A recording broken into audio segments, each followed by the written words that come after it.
Female Discrimination in the Mormon Church, a Bard Book. Inspired by David C.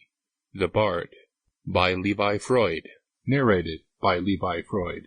Copyright 2018. All rights reserved. Section 1. This is David again. In this book I want to write about the plight of females in the Mormon Church. Once again, you have to look at their history and their background, not what they say. Here's what they say. Motherhood and childbearing is the most sacred, important part of our religion, and that women have been chosen by God to bear children. They believe that a woman's place is in the home. Now that they need more tithing money, they've kind of moved away from that in the last 8 or 10 years. The woman's place may not be in the home as much as it used to be. One of the other lies that the Mormon Church perpetuates against women has to do with polygamy. So we can talk about that for a second. I think that polygamy is a cruel and inhumane way of dealing with females.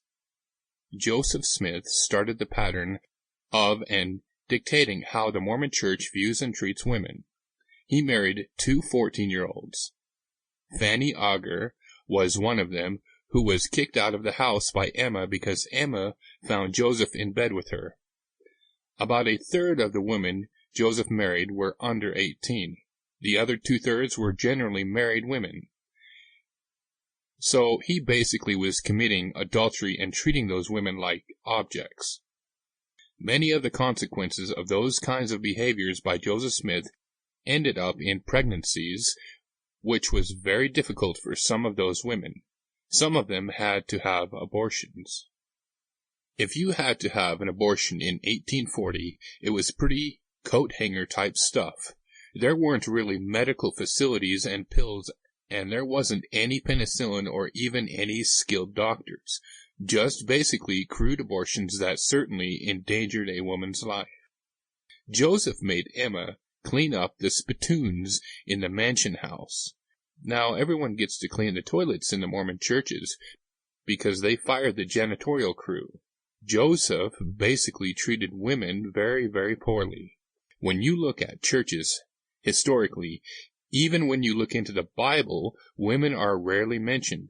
Very few women were important enough to say something and have it recorded. Joseph kept the tradition of a discrimination against women very much alive in the Mormon Church. When you put a... Sample complete. Ready to continue?